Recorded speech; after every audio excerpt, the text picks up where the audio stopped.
जीवों के दो भेदों की चर्चा हुई, संसारिण संसारी और मुक्त जीव, संसारिणों मुक्ताश्च।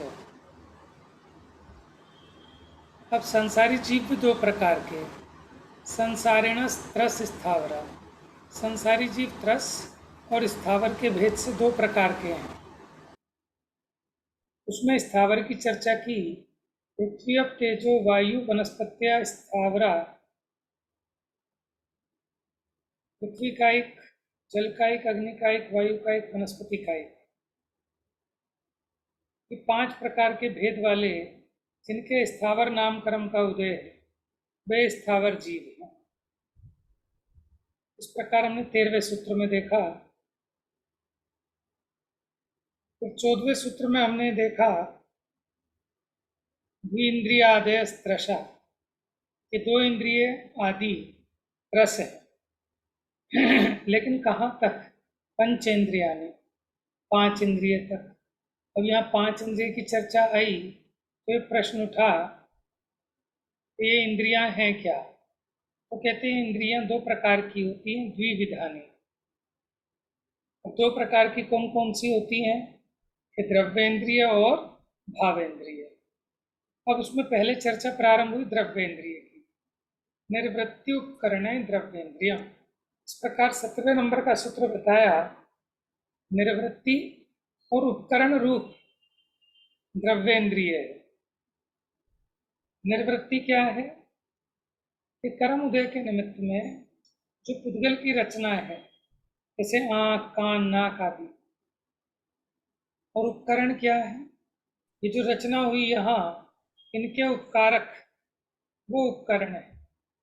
अब देखो, निर्वृत्ति भी दो प्रकार की, अभ्यंतर और बाह्य। उपकरण भी दो प्रकार के, अभ्यंतर और बाह्य। तो अभ्यंतर निर्वृत्ति क्या है?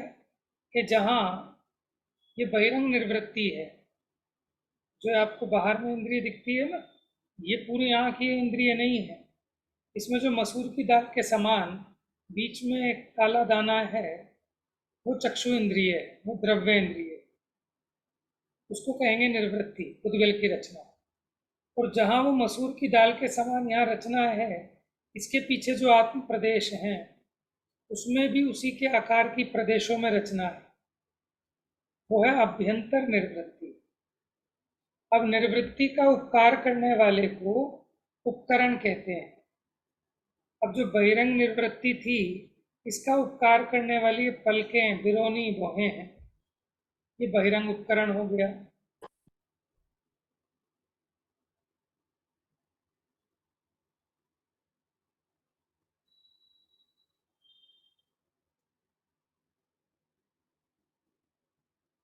अभ्यंतर और बाह्य, नेत्र में माने अंदर ही जो काला सफेद मंडल है, ये अभ्यंतर उपकरण है।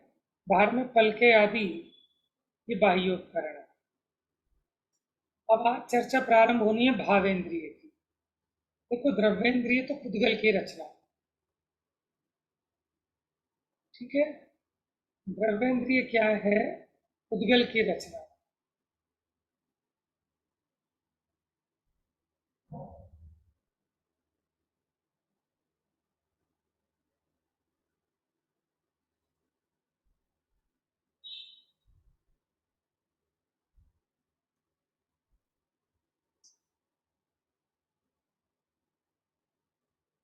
अब भावेंद्रिय क्या है?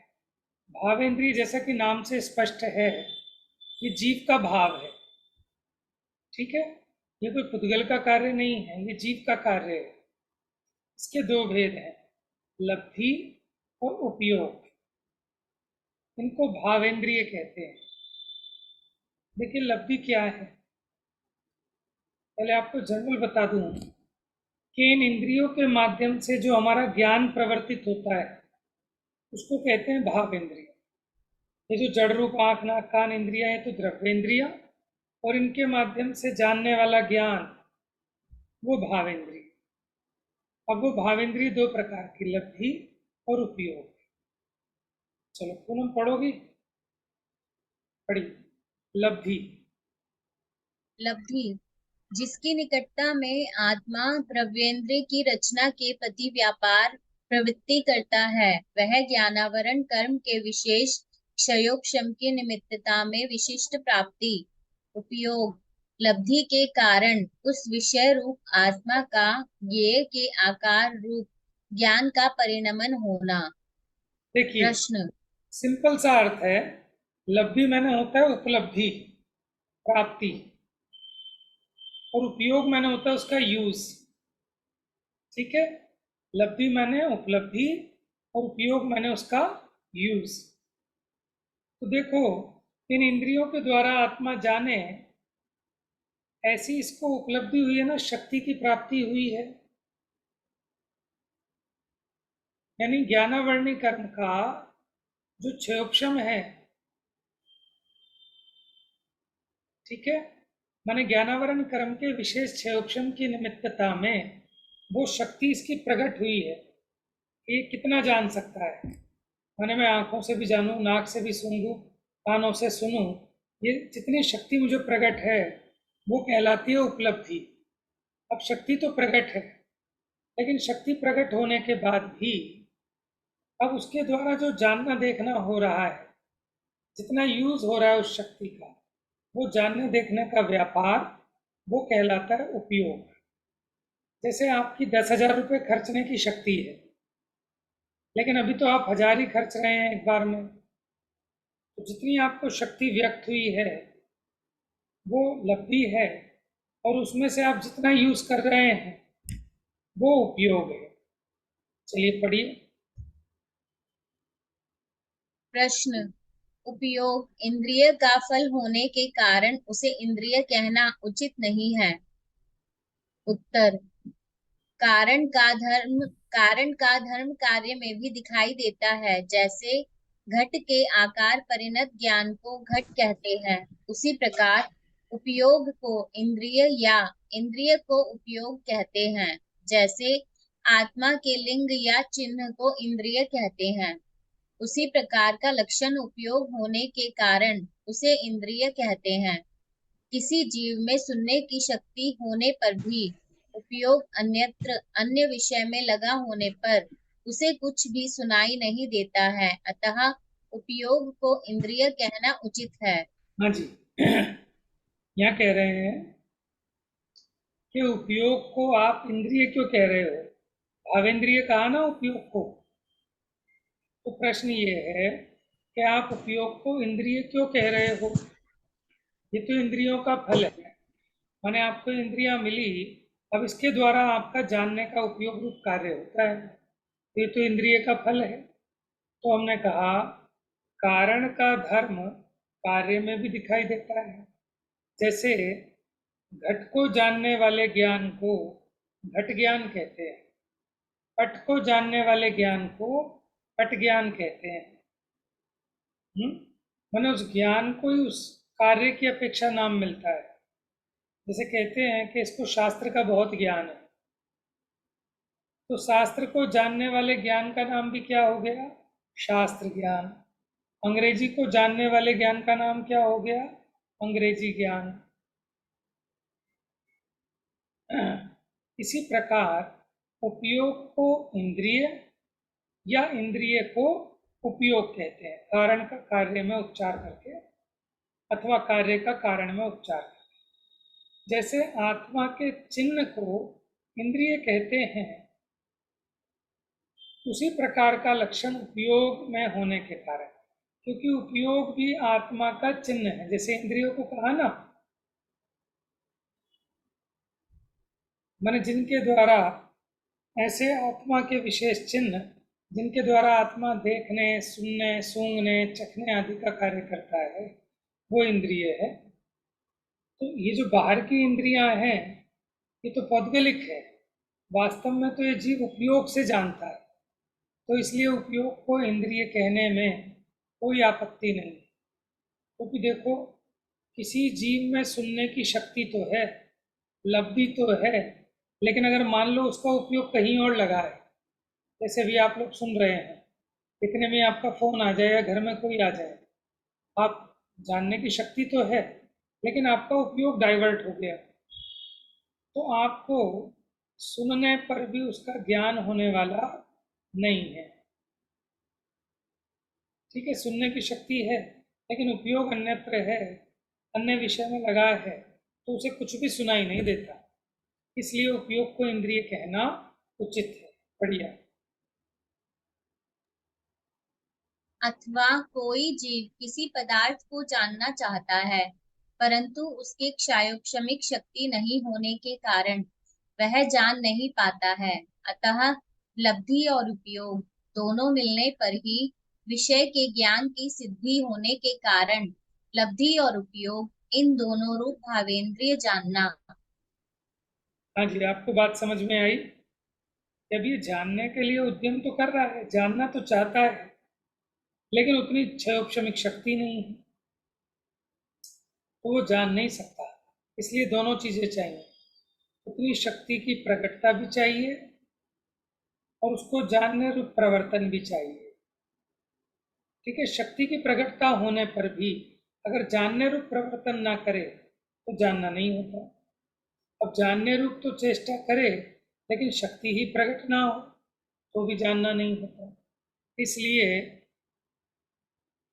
इन दोनों के मिलने पर ही, इन दोनों के लब्धि और उपयोग, इन दोनों के मिलने पर ही विषय के ज्ञान की सिद्धि होने के कारण लब्धि और उपयोग इन दोनों रूप भावेंद्रिय जानना।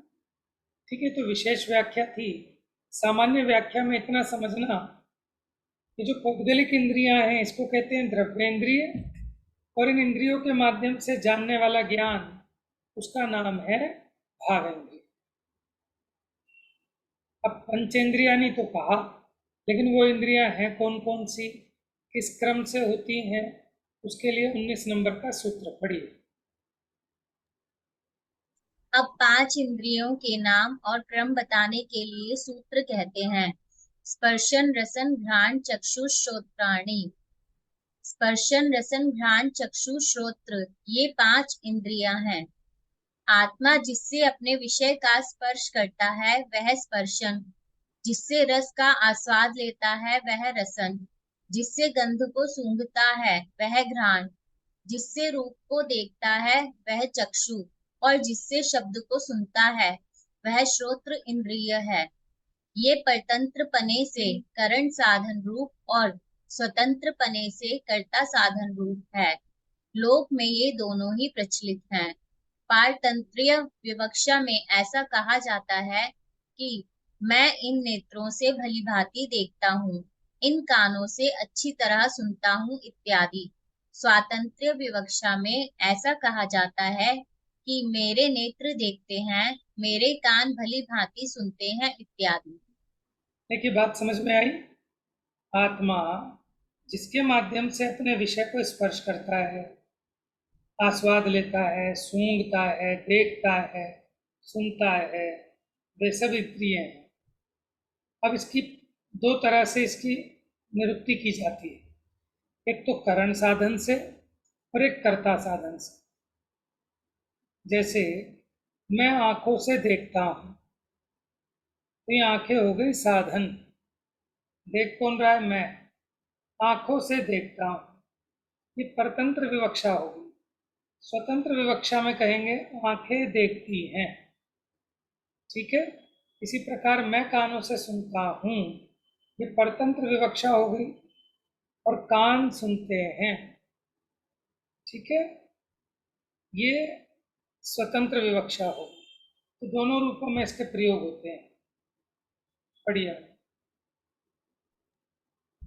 वीर्यांतराय और मति ज्ञानावरण कर्म के क्षयोक्षम की निमित्तता में अंगोपांग नामक नाम कर्म के उदय लाभ का अवलंबन ले आत्मा अपने विषय का स्पर्श करता है, वह स्पर्शन स्वाद लेता है, वह रसन सूंघता है, वह घ्राण देखता है, वह चक्षु, और सुनता है वह श्रोत्र। इस प्रकार इनकी निरुक्ति जानना। देखो, आत्मा इन इंद्रियों के माध्यम से जो अपने विषयों को जानता है, इसमें एक तो वीर्यांतराय कर्म का उघाड़ चाहिए, जिसको हम कहते हैं क्षयोक्षम। मति ज्ञानावरण कर्म का क्षयोक्षम चाहिए, और इन इंद्रियों की जिससे रचना होती है ना, जड़ इंद्रियां, ये नाम कर्म के उदय से होती है। तो नाम कर्म के उदय का लाभ चाहिए। अब इनके निमित्त से ये जीव स्पर्शन इंद्रिय से स्पर्श करता है। स्पर्श करता है माने स्पर्श संबंधी ज्ञान करता है। रसना इंद्रिय से चखता है माने वो चखने संबंधी ज्ञान प्राप्त करता है। आगे पढ़िए। प्रश्न। स्पर्शन रसन घ्राण चक्षु श्रोत्रेंद्रियाणि, ऐसा सूत्र यहाँ कहना चाहिए था। देखिए, हमारा जो मूल सूत्र था, स्पर्शन रसन घ्राण चक्षु श्रोत्राणि, बस इतना कह दिया। स्पर्शन रसना घ्राण और चक्षु श्रोत्र। श्रोत्र मैंने कर्ण इंद्रिय, जिससे सुना जाए। अब वो कहते हैं इन्होंने इंद्रियाणी तो लगाया ही नहीं यहाँ पर, हमें क्या पता चलेगा कि इंद्रियों के नाम है। तो इन्होंने करेक्शन किया, ये इस प्रकार होना चाहिए। स्पर्शन रसन घ्राण चक्षु श्रोत्राणी इंद्रियाणी, ये इंद्रियां हैं। तो कहते भैया उसकी जरूरत नहीं है। इस सूत्र में पीछे एक सूत्र आया था ना, पंचेंद्रियाणी, तो उसी से प्रकरण को जोड़कर पढ़िए जरा उत्तर। ऐसा कहना उचित नहीं है, क्योंकि पंचेंद्रियाणि इस 15वें सूत्र से यहाँ इंद्रिय पद की अनुवृत्ति होती है। यहाँ 15 से 19 इन 5 सूत्रों से इंद्रिय का प्रकरण ही चला आ रहा है, अतः पृथक से इंद्रिय पद का प्रयोग करना उचित नहीं है। देखिए क्लियर है ना, ये पंचेंद्रियाणी में जो इंद्रियाणी पद आया उसकी अनुवृत्ति यहाँ भी है। आगे पढ़िए। प्रश्न। स्पर्शनादि को इस क्रम से कहने का प्रयोजन क्या है? उत्तर। एकेंद्रिय जीव के स्पर्शन इंद्रिय है, अथवा सभी संसारी जीवों के यह इंद्रिय है। यह सर्व शरीर व्यापी है। अनादि से यह इंद्रिय विद्यमान है। इस इंद्रिय वाले जीवों की संख्या सबसे अधिक है। शेष इंद्रियां शरीर के अल्प क्षेत्र में हैं, मिलती बिछुड़ती रहती हैं। उनमें जीव राशि कम है, अतः स्पर्शन इंद्रिय को सबसे पहले रखा। देखिए सबसे पहले स्पर्शन इंद्रिय को क्यों रखा कि जिसको एक इंद्रिय होगी, ऐसा नहीं है कि उसको रसना हो जाए एक इंद्रिय अथवा चक्षु हो जाए। जो भी एक इंद्रिय जीव होगा उसके ये स्पर्शन इंद्रिय ही होगी और कोई नहीं होगी। सबसे पहले क्यों रखा? क्योंकि ये स्पर्शन इंद्रिय सभी संसारी जीवों के, एक भी संसारी जीव ऐसा नहीं है कि जिसके स्पर्शन इंद्रिय ना हो। क्योंकि एक इंद्रिय वाला है उसके भी स्पर्शन इंद्रिय है, दो इंद्रिय वाले के भी स्पर्शन तो है ही, रसना और आगे, ऐसी 5 इंद्रिय वाले के भी स्पर्शन तो है ही। तो स्पर्शन इंद्रिय सभी संसारी जीवों के है। दूसरा, ये स्पर्शन इंद्रिय अखंड है। जहाँ चक्षु इंद्रिय है ना, वहाँ पे आप गर्म पानी डालो, आपको पता लगेगा ना कि गर्म है ठंडा है। जिव्या है, ये रस लेने का काम करती है। लेकिन यहाँ पर भी कड़ा, नरम, कठोर, चिकना, रूखा, ठंडा, गर्म, स्पर्शन का ज्ञान होता है ना। तो जितने भी इंद्रियां हैं, स्पर्शन इंद्रिय सब में व्याप्त है। ठीक है, इसलिए ये अखंड है। और ये इंद्रियां अनादि से हैं। बाकी इंद्रियां तो मिलती बिछुड़ती रहती हैं, लेकिन स्पर्शन इंद्रिय तो अनादि से ही है इस जीव। ठीक है। और दूसरा, एक इंद्रिय जीव में सबसे अधिक जीव राशि है, सबसे अधिक संख्या एक इंद्रिय वालों की है। इसलिए सबसे पहले स्पर्शन इंद्रिय को रखा सूत्र में। आगे पढ़िए। दो इंद्रिय जीव के स्पर्शन और रसन, ये दो इंद्रियां हैं, शेष नहीं। अतः स्पर्शन के बाद रसन का ग्रहण है। तीन इंद्रिय जीव के स्पर्शन रसन घ्राण, ये तीन ही इंद्रिय होने से रसन के बाद घ्राण का ग्रहण है। चारेंद्रिय जीव के स्पर्शन रसन घ्राण चक्षु, ये चार ही इंद्रिय होने से घ्राण के बाद चक्षु का ग्रहण है। पंचेंद्रिय जीव के स्पर्शन रसन घ्राण चक्षु श्रोत्र, ये पांचों इंद्रियां होती हैं, अतः श्रोत्र को सबसे अंत में रखा। यह इन्हें इस क्रम से कहने का प्रयोजन है। क्रम का दूसरा कारण ये भी है कि अगर कोई दो इंद्रिय जीव होगा तो उसके स्पर्शन और रस नहीं होगी। ऐसा नहीं हो सकता कि स्पर्शन और चक्षु हो जाए। आगे पढ़िए। अथवा इनके प्रदेशों में भी उत्तरोत्तर अल्पपना है। चौथी चक्षु इंद्रिय के सबसे कम असंख्य प्रदेश हैं।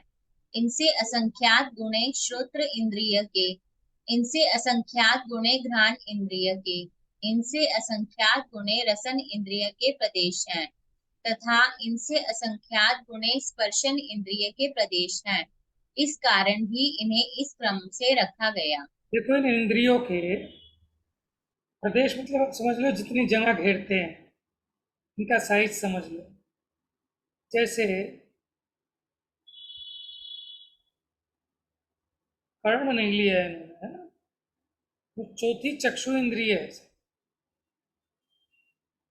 कर्ण अभी छोड़ दिया। जो चौथी चक्षु इंद्रिय है उसके सबसे कम असंख्य प्रदेश हैं, फिर उससे असंख्यात गुने अधिक।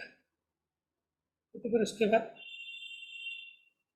यहाँ तो फिर ये पहले चौथी आ गई, फिर उससे अधिक पांचवी में, फिर उससे अधिक तीसरी में, फिर उससे अधिक रसना में, फिर उससे अधिक स्पर्शन में। मैंने उल्टे चल रहे हैं।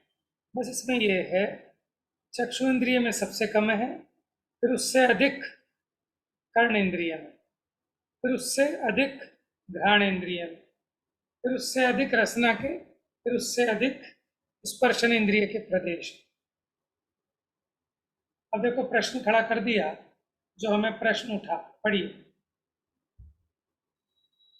प्रश्न, इसके अनुसार तो चक्षु इंद्रिय का सबसे अंत में ग्रहण होना चाहिए, क्योंकि इसके सबसे कम प्रदेश हैं।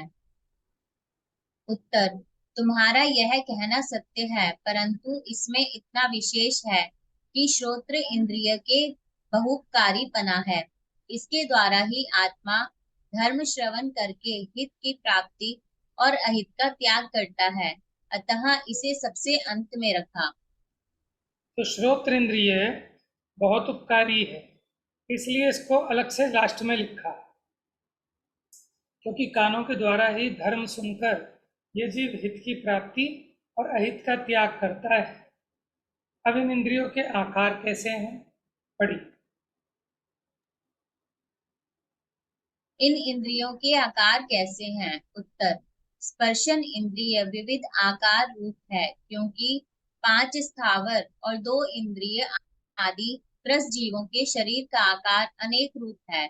जिह्वा इंद्रिय खुरपा के आकार समान, घ्राण इंद्रिय अति मुक्तक कदम्ब के फूल समान, चक्षु इंद्रिय मसूर के आकार समान, श्रोत्र इंद्रिय जव की नाली के समान आकार वाली है। देखिए, एक इंद्रिय के तो अनेक प्रकार के आकार हैं।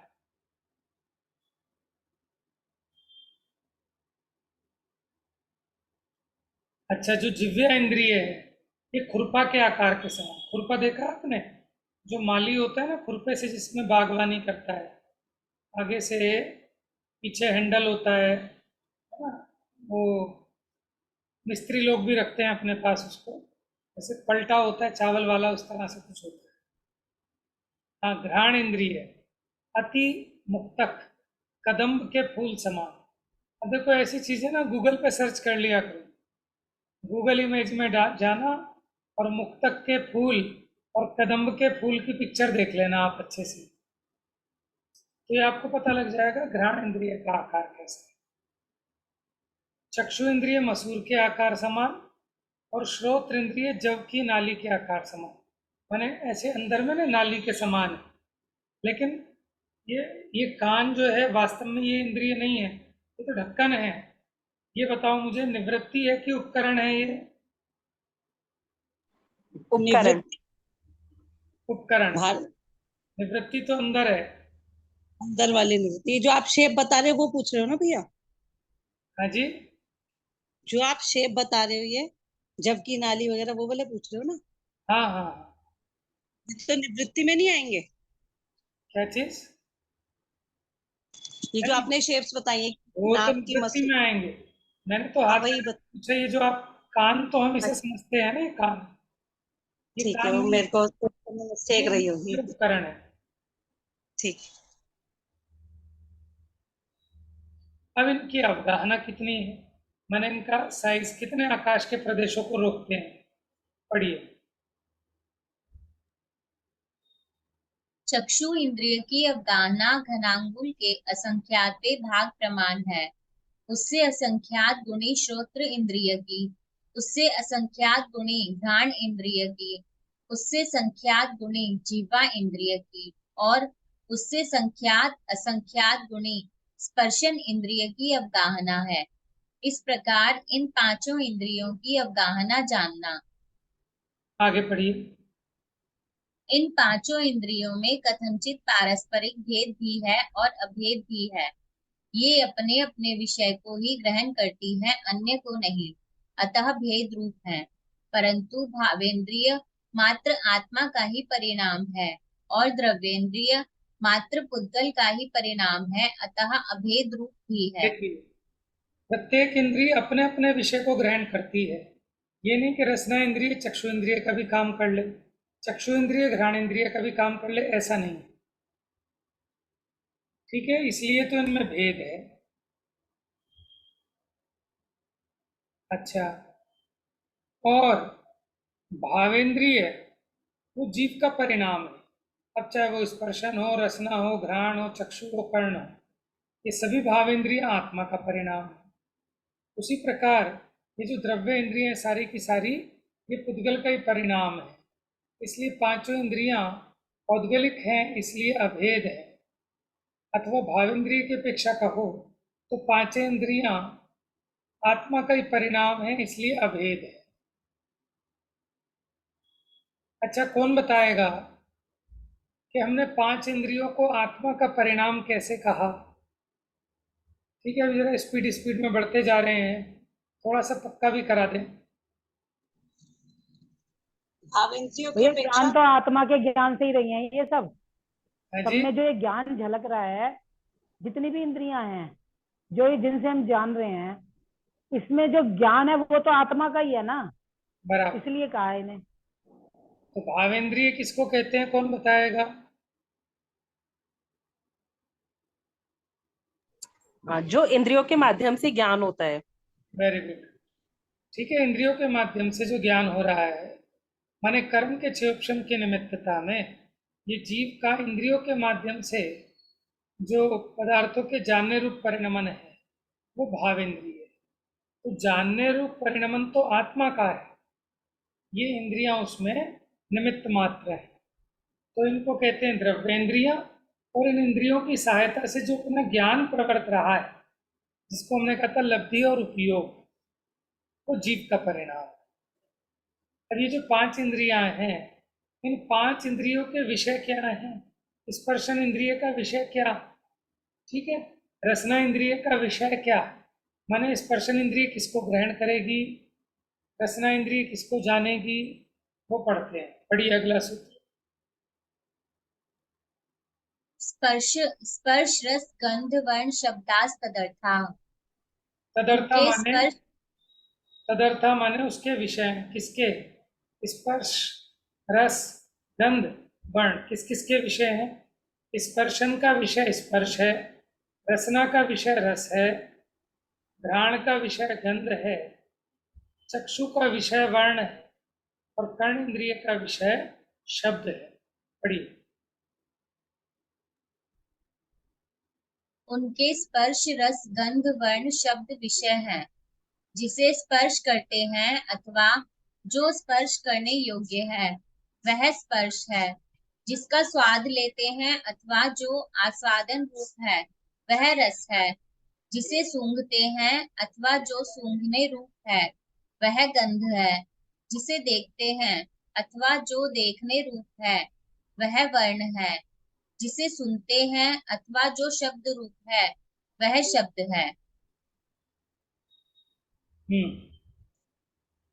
तत् उनके सूत्र 19 में कही गई इंद्रियों के अर्थात विषय हैं। उन 5 इंद्रियों के अनुक्रम से ये स्पर्शादि 5 विषय हैं। आगे बढ़ो भैया। हाँ पढ़िए। इन स्पर्शादि के द्रव्य और पर्याय की अपेक्षा कर्म साधन और भाव साधन पना जानना, क्योंकि स्पर्शादि द्रव्य और पर्याय से पृथक नहीं है। अतः जब द्रव्य की प्रधानता से कहते हैं तब कर्म साधन रूप है, जैसे जिसे स्पर्श करते हैं वह स्पर्श है इत्यादि।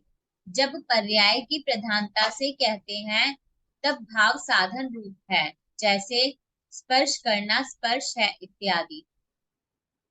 देखिए बात समझ में आई, थोड़ी सी व्याकरण सम्मत बात है। जैसे पीछे हमने कहा था 5 इंद्रियों के संबंध में भी बताया था आपको, करण साधन और कर्ता साधन। जैसे मैं आंख से देखता हूँ, ये करण साधन हो गया, और आंखें देखती हैं, ये कर्ता साधन हो गया, क्योंकि आंखें ही देख रही हैं, आंखें करता है देखने की। और एक तरफ हमने क्या कहा कि आत्मा आंखों से देखता है, तो आंखों से, आंखें हो गई साधन। तो इंद्रियों की निरूपणा 2 प्रकार से है, एक करण अपेक्षा और एक कर्ता अपेक्षा। अब यहाँ चर्चा चल रही है इंद्रियों के विषय की। तो यहाँ इन्होंने 2 भेद किए स्पर्श आदि के, यानी स्पर्शन इंद्रिय जिसको ग्रहण करती है वो स्पर्श है। अब उसके द्रव्य और पर्याय की अपेक्षा 2 भेद बनाए। एक तो कर्म साधन। कर्म साधन क्या होता है? कर्ता जिसको प्राप्त करे। क्या कहा? कर्ता जिसको प्राप्त करे उसे कहते हैं कर्म। जैसे कुम्हार ने घड़ा बनाया, ठीक है, अथवा मिट्टी ने घड़ा बनाया, तो मिट्टी ने किस दशा को प्राप्त किया? घड़े रूप दशा को प्राप्त किया, तो घड़ा कर्म है।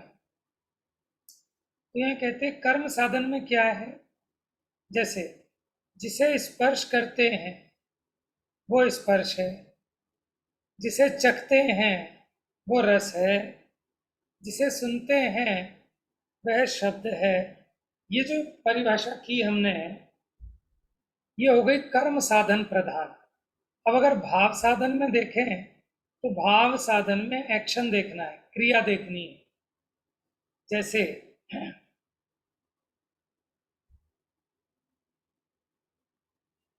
स्पर्श करना स्पर्श है, चखना रस है, वो क्रिया रूप से बताया। अब देखिए इनके विषय हैं। स्पर्शन इंद्रिय के 8 विषय होते हैं, 8 पर्याय हैं। तो विषय की अपेक्षा इनके कुल मिला के स्पर्श रस गंध वर्ण के 20 हो जाते हैं, और शब्द के 7 होते हैं, तो 27 भेद बनेंगे। पढ़िए। स्पर्श के कठोर कोमल हल्का भारी रूखा चिकना शीत उष्ण, ये 8। देखिए इन 8 में सब आ गया। आप छूकर इन 8 बातों का ज्ञान कर सकते हैं। कठोर है कि कोमल है, छूकर पता चलेगा। हल्का है कि भारी है, रूखा है कि चिकना है, ठंडा है कि गर्म है, ये सारा कार्य छूकर जाना जाता है। अब रस में चक्कर क्या क्या जानेंगे? 5 भेद हैं इसके, बताइए। रस के चरपरा कड़वा कषायला खट्टा मीठा, ये 5। गंध के सुगंध दुर्गंध, ये 2। वर्ण के कृष्ण नील रक्त पीत सफेद, ये 5। शब्द के षडज ऋषभ गांधार मध्यम पंचक पंचम धैवत निषद, ये 7। इस प्रकार 5 इंद्रियों के विषय संबंधी 27 भेद हैं। देखिए जो 7 गिनाए ना, इसमें सब कवर हो जाते हैं। ये म्यूजिशियन जो होते हैं या जो बच्चे संगीत सीखते हैं, उन्हें बताए जाते हैं 7 प्रकार के शब्द होते हैं। उनमें सभी प्रकार की ध्वनियाँ वो सब गर्भित हो जाती है, ठीक है। इस प्रकार 5 इंद्रियों के 27 विषय हो गए। अब इनका उत्कृष्ट विषय दिखाते हैं कि एक इंद्रिय जो स्पर्शन इंद्रिय है वो कितना, उसका उत्कृष्ट विषय कितना है, बताइए। एकेंद्रिय जीव का स्पर्श संबंधी उत्कृष्ट विषय विषय क्षेत्र 400 धनुष प्रमाण है। दो इंद्रिय जीव का स्पर्श संबंधी विषय क्षेत्र 800 धनुष, रस संबंधी उत्कृष्ट विषय क्षेत्र 64 धनुष है। तीनेंद्रिय के स्पर्श का 1600 धनुष, रस का देखो 128। देखो इसमें क्या है, स्पर्शन तो एक इंद्रिय को भी है, दो को भी, तीन को भी, चार को भी, पांच को, लेकिन जैसे जैसे इंद्रियां बढ़ेंगी उनकी छूने की सामर्थ्य भी बढ़नी चाहिए। देखो, एक इंद्रिय जीव जो स्पर्शन संबंधी उसका उत्कृष्ट विषय है, वो उसका जो क्षेत्र है 400 धनुष प्रमाण तक को अधिक से अधिक जान सकता है एक इंद्रिय। अब दो इंद्रिय वाले की सामर्थ्य बढ़ गई तो 800 धनुष हो गया स्पर्शन का, दो इंद्रिय वाले जीव की, क्योंकि ज्ञान का उघाड़ भी बढ़ा, इंद्रिय भी बढ़ी। एक इंद्रिय जितना जानता था स्पर्शन इंद्रिय से, दो इंद्रिय वाला स्पर्शन इंद्रिय से उससे अधिक जानेगा। और दो इंद्रिय वाले के रस भी है, तो रस संबंधी उसका उत्कृष्ट विषय 64 धनुष है। एक धनुष में कितने हाथ होते हैं? 4 हाथ। 4 हाथ। अच्छा, अब तीन इंद्रिय के पढ़िए, तीन इंद्रियां आ गई, तीनों का उत्कृष्ट विषय बताएंगे। भैया हाँ जी। भैया अभी तक तो मैंने ये सुना था कि जिसकी मान लो दो इंद्रियां हैं तो उसकी जो लास्ट इंद्रिय है उसमें उसका मतलब ज्यादा पकड़ होती है। जिसकी चार इंद्रिय, जैसे मच्छर के लिए कहते हैं कि मच्छर की लास्ट इंद्रिय आंख है, तो इसकी आंख सबसे ज्यादा तेज होती है। इसमें तो लेकिन ऐसा नहीं दिखाई दे रहा है, इसमें तो ऐसा ही दिखाई दे आपने रहा है कहाँ कि सुना? स्पर्श की ज्यादा है। आपने ऐसे कहाँ सब सुना? कहते हैं, ऐसे टीवी वगैरह में भी कई बार सुना है कि जैसे चींटी है, चींटी की तीन इंद्रिय होती है, तो कहते हैं इसकी घ्राण इंद्री बहुत तेज होती है, ये बहुत दूर से भी इसको देख लेती है। मतलब जिसकी लास्ट इंद्रिय होती है वो ज्यादा तेज होती है, ऐसा कहते हैं। जैसे मनुष्य के लिए नहीं, कहते ऐसा है हैं ना, कि अगर पांच चींटी इंद्रियों के से छठा पास, मन है तो मन ज्यादा तीव्र होता है। चींटी की मजबूरी है, देखो अब उसे चीनी चाहिए तो अब वो सुगंध दुर्गंध से ही जानेगी, क्योंकि चक्षु इंद्रिय तो उसके पास है नहीं। अब उसके पास ऑप्शन भी तो कुछ नहीं है। लेकिन जैसे जैसे इंद्रियां बढ़ेंगी तो जो पहली और दूसरी आदि इंद्रियां हैं उनकी सामर्थ्य भी बढ़ रही है, उनकी सामर्थ्य भी बढ़ रही है। देखो, पेड़ छूकर उसकी जो जानने की सामर्थ्य है, हमारी आपकी छूकर जानने की सामर्थ्य उससे अधिक है ना, पेड़ के कंपैरिजन में। ठीक है, वो एक अलग बात है। जो हमारी अंतिम इंद्रिय, टॉप इंद्रिय जो आप कह रहे हो जिस जीव को है, अब उसकी मजबूरी है क्योंकि उससे आगे की इंद्रिय है नहीं। और स्पर्शन से रसना, रसना से घ्राण, ये इसमें ज़्यादा कार्य होते हैं उसके इस अपेक्षा। ऐसा कह दिया होगा कहीं, लेकिन इस प्रकार का मेरे पढ़ने में तो नहीं आया कि उसकी सामर्थ्य अधिक होती है। वो बस इसलिए कि उसका यूज उसको ज़्यादा होगा बस। पढ़िए आगे। ठीक है भैया। अच्छा, एक चीज और ये पूछनी है कि ये जैसे कहा स्पर्श संबंधी उत्कृष्ट विषय विषय क्षेत्र 400 धनुष प्रमाण है, तो हाँ, 400 धनुष प्रमाण मतलब कैसे जानेगा, किस तरह से घटित होगा ये?